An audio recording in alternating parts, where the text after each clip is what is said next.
शौहर बीवी को ज़बानी तलाक दे तो उसकी शरई और कानूनी हैसियत क्या होगी। फैमिली अदालत में खातून ने तलाक के दावे पर कानूनी नुक्ता उठा दिया।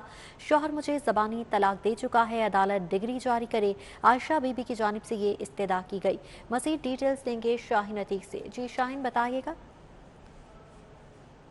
जी, मैं इस वक्त यहाँ पर सिविल कोर्ट में मौजूद हूँ। सिविल कोर्ट में एक अहम नुक्ता जो है वो अदालत में उठाया गया है, जिसमें ये कानूनी नुक्ता उठाया गया है कि अगर कोई शख्स अपनी बीवी को ज़बानी तलाक दे देता है तो क्या वो तलाक हो जाती है, इसकी शरई और कानूनी हैसियत जो है वो क्या है। ये जो कानूनी नुक्ता उठाया गया है, ये एक खातून है जिनका नाम आयशा है। उन्होंने अपने खामिंद से डिग्री तलाक की हासिल करने के लिए दावा दायर किया था, जिसमें उन्होंने ये नुक्ता उठाया है कि मेरे खामिन ने मुझे 3 बार जो है वो ज़बानी तलाक दे दी हुई है। अब क्योंकि शरई तौर पर मुझे उसके साथ नहीं रहना चाहिए, मुझे जो है वो डिग्री दिलवाई जाए अदालत से।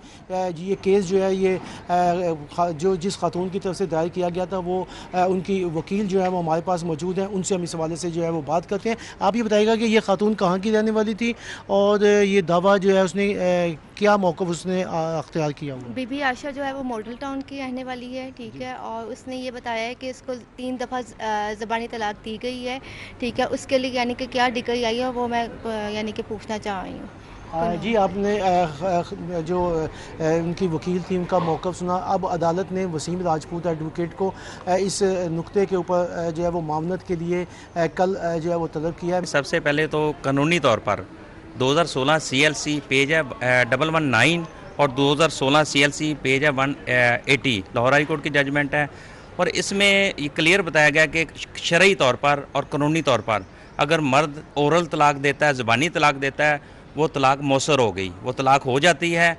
और एक ये शरई तौर पर होगी, शरई तौर पर हो जाएगी। और हमारा कानून क्या कहता है, हमारा कानून के मुताबिक 2006 PLD 457 पे सुप्रीम कोर्ट की जजमेंट है, उसमें क्लियर बताया गया कि इसकी ज़बानी तलाक की कोई अहमियत नहीं है। लेकिन उस सूरत में अगर इस तरह होता है तो वो उसके यूनियन काउंसिल को, चेयरमैन यूनियन काउंसिल को नोटिस देना इंतहाई ज़रूरी है और वो प्रोसीजर होना ज़रूरी है। अगर वो प्रोसीजर होता है फिर वो तलाक वैलिड होगी। जी, आपने वसीम राजपूत एडवोकेट है, उनका जो है मौक़िफ़ से उनका कहना यह है कि शरई तौर पर तो आदमी ज़बानी भी तलाक दे तो। शाहीन अतीक, बहुत शुक्रिया आपका। इसके साथ